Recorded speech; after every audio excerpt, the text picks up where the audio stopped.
Tapi Dek, sudah terdengar kalau di sini? Tapi Kak, bisa menjawab, terdengar jika. Oke. Kondi, rusak mic-ku bela. Bismillahirrahmanirrahim. Assalamualaikum warahmatullahi wabarakatuh. Waalaikumsalam warahmatullahi wabarakatuh.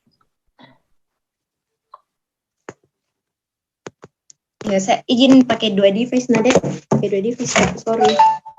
Ya, jadi perkenalkan saya Sri Ega Indarwati.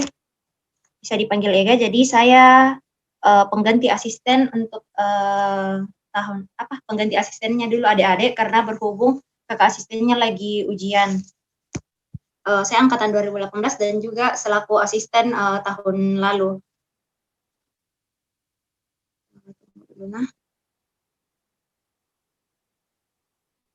Ya, baik. Jadi untuk yang pertama langsung saja di sini adik-adik menggambar preparat dari tulang rawan hialin.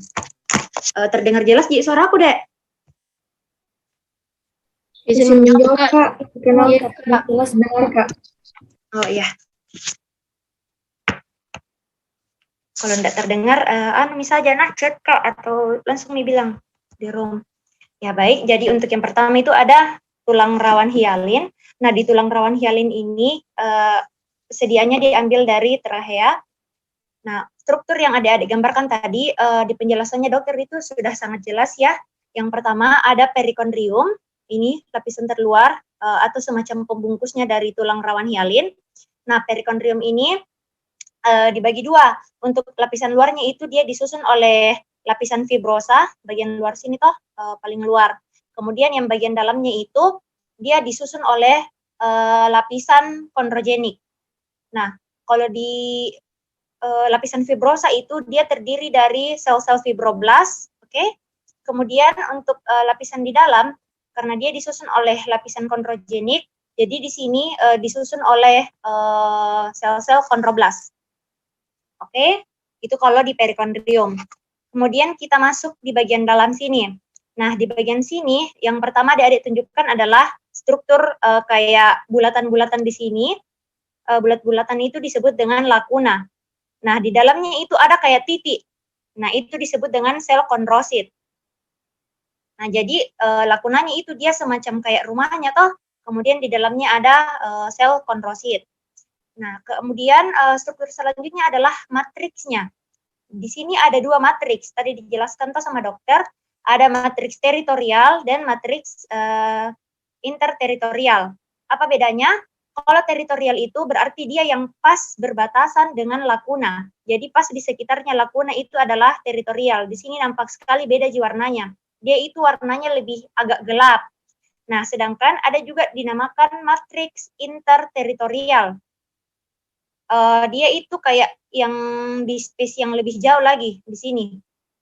Jadi dia menjelaskan, Dek. Kalau cepat langsung saja, langsung nih tegur Kak atau bilang nih di chat.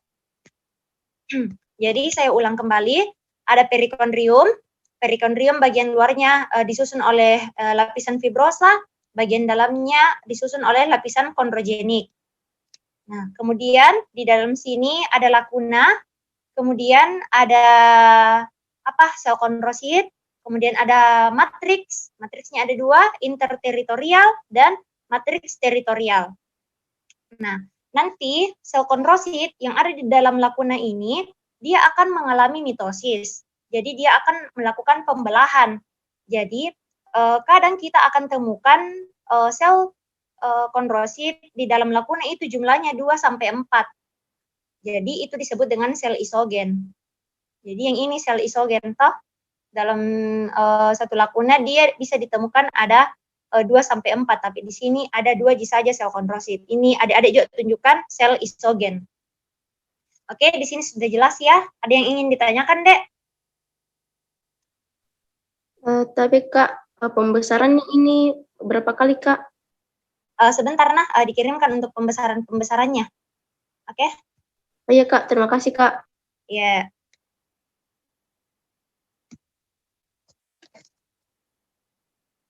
Oke, selanjutnya kita masuk ke tulang rawan elastis. Jadi untuk struktur dari tulang rawan elastis itu dia tidak berbeda jauh dengan tulang rawan hialin. Yang membedakan itu hanyalah di bagian matriksnya saja. Nah, jadi di tulang rawan hialin tadi dia kan agak halus di sini, halus sekali di sini di matriksnya karena dia terdiri oleh serat kolagen tipis tipe 2. Sedangkan kalau di serat elastis itu dia tampakannya keriting-keriting. Nih, kayak kasar-kasar. Kemudian sebaran dari sel-sel kondrositnya itu dia lebih padat. Nah, itu sih bedanya. Jadi yang pertama dia disusun oleh perikondrium, sama di tadi juga ada lapisan luar, lapisan dalam, kemudian ada lakuna, di mana ini lakuna, kemudian di dalamnya ada sel kondrosit. Kemudian ada juga matriks teritorial dan interteritorial.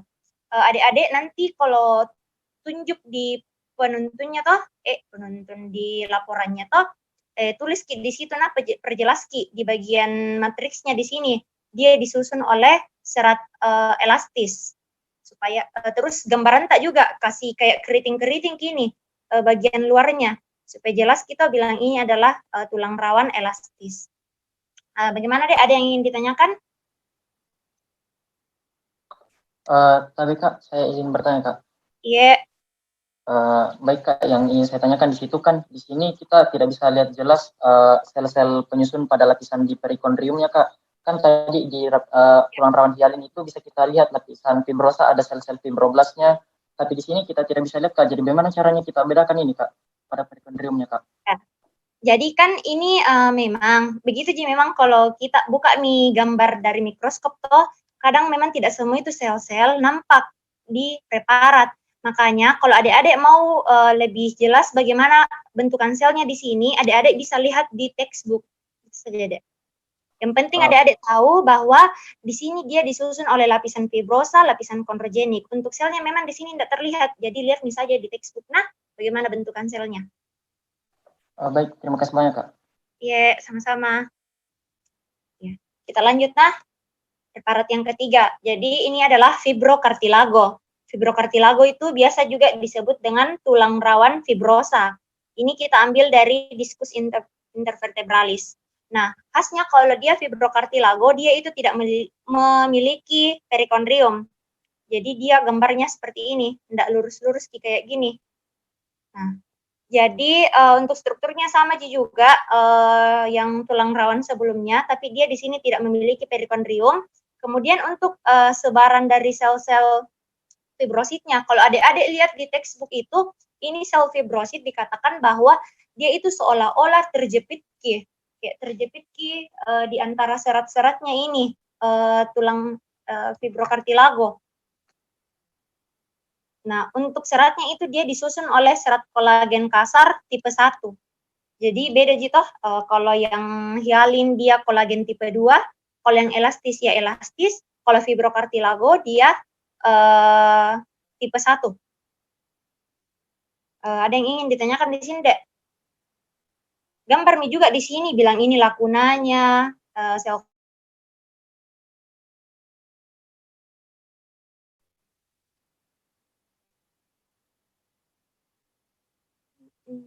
sudah jelas, Dik? Kalau begitu kita masuk ke preparat selanjutnya. Jadi ini adalah tulang potongan melintang. Nah, tulang potongan melintang itu dia ada pewarnaan khususnya. Ingat-ingat gitu, namanya itu SMORS. Jadi gini tulisannya, nah saya tulis di chat. Kalau ada pewarnaan di preparat kita lihat selain warna pink atau ungu, itu harus hafal-hafal baik-baik, nah apa nama pewarnaannya, karena biasa itu dikasih keluar di ujian. Itu nah, di chat saya tulis pewarnaannya untuk tulang. Nah, pada tulang potongan melintang ini yang adik-adik harus tunjukkan nanti, yang pertama adalah ada disebut dengan sistem Havers. Sistem Havers itu artinya satu lingkaran kayak gini. Sistem Havers ini dia disusun oleh yang pertama kanalis Havers. Jadi yang di tengah ini adalah kanalis Havers. Kemudian di bagian luarnya itu dia disusun oleh lamel konsentris. lamel konsentris. Jadi lamel konsentris itu dia seakan-akan kayak matriksnya begitu. Nah, di sini adik-adik bisa lihat ada kayak titik-titik. Ini yang hitam-hitam. Itu adalah lakuna. Nah, kemudian nanti dari lakuna ini kan dia isinya itu sel osteosit. Nah, sel osteosit nanti itu dia akan kayak semacam ada prosesusnya, semacam ada penjulurannya keluar. Nah, itu disebut dengan kanalikuli.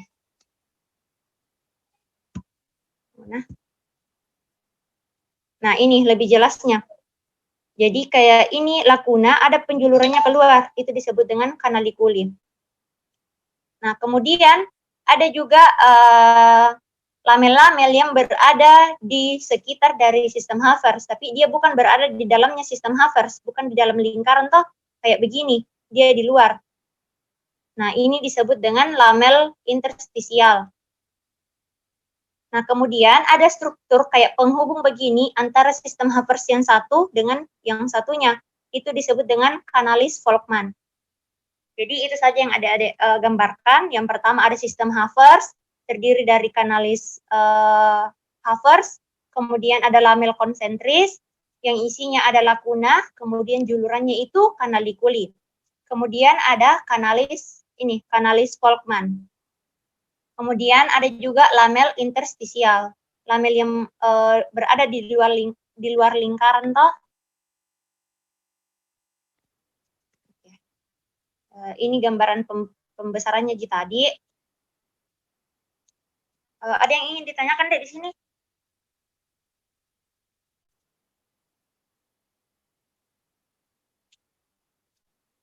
Tidak ada, jadi kalau tidak ada kita lanjut nih ke preparat terakhir. Nah, preparat terakhir yaitu pertulangan enkonral.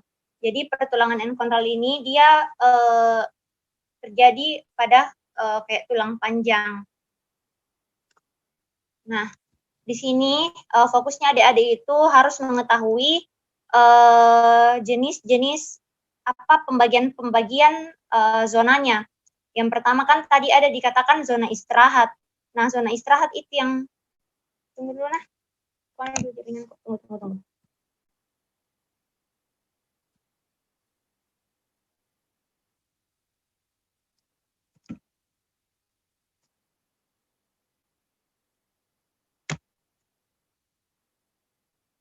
Nah, yang pertama itu ada zona istirahat. Jadi ini dia kayak masih tersebar kizelnya toh selnya. Jadi dia masih sel kondrosit. Nah, di sini dia tersebar selnya. Kemudian dia di sini masih ditemukan banyak kayak zat-zat interselulernya. Nah, setelah fase istirahat, dia akan masuk ke fase selanjutnya, yaitu proliferasi. Jadi yang ini itu proliferasi. Ini yang beda kayak bagaimana itu langsung gitu beda sekali tampakan selnya, sebaran-sebaran selnya. Nah, di sini di proliferasi itu dia kayak mulai teratur susunannya. Kemudian ada juga zona maturasi atau pematangan yang di sini tambah besar Ki. Karena ini juga biasa disebut dengan zona hipertrofi. Nah, selanjutnya ada kalsifikasi. Kalau di kalsifikasi itu kayak begini. Dia tambah besar lagi, kemudian kayak ada nih sel yang sisa lakunanya. Ini sudah hilang nih bagian selnya toh, sisa lakunanya yang ada. Kemudian di sini dia itu terjadi nih pengapuran. Nah, sebenarnya kalau saya tahun kemarin ada yang ditambahkan itu, ada yang dinamakan osifikasi. Jadi yang di dalam sini itu dia yang kayak mulai yang berwarna merah toh, itu disebut dengan zona osifikasi. Cuma tadi pas praktikum dibawakan itu cuma 4. Jadi itu misalnya yang adik-adik tunjukkan, ada zona istirahat, kemudian proliferasi, kemudian ada maturasi, kemudian ada kalsifikasi. Nah, di sini ada ini nih yang dinamakan dengan osifikasi. Kemudian ini pertulangan intramembranosa. Bagaimana, ada yang ingin ditanyakan, Dek?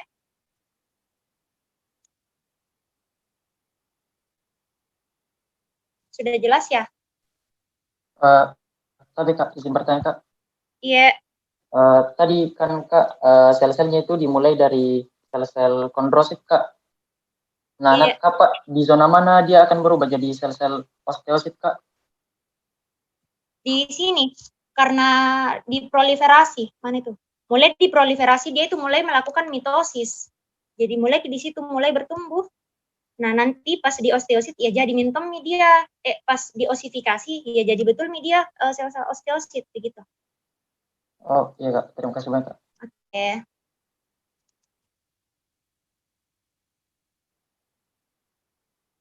Ada yang ingin ditanyakan lagi, Dek?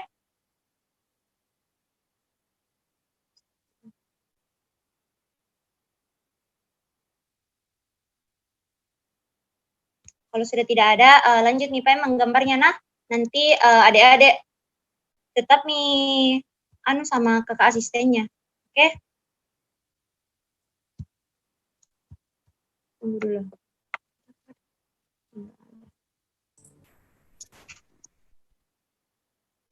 Kalau begitu adik-adik silahkan nih menggambar, Dik. Saya stop share nih. Sudah jelas nih toh semua? Sudah jelas ya? Kalau enggak, nanti bisa hubungi saya atau hubungi kakak asistennya. Nah. Oke, terima kasih adik-adik. Terima kasih Kak Ega. Terima kasih Kak. Ya, teman-teman sudah bisa dicek untuk menggambar. Silakan. Terima kasih Ya, Kak. sudah. Terima kasih, Dok. Terima kasih Kak.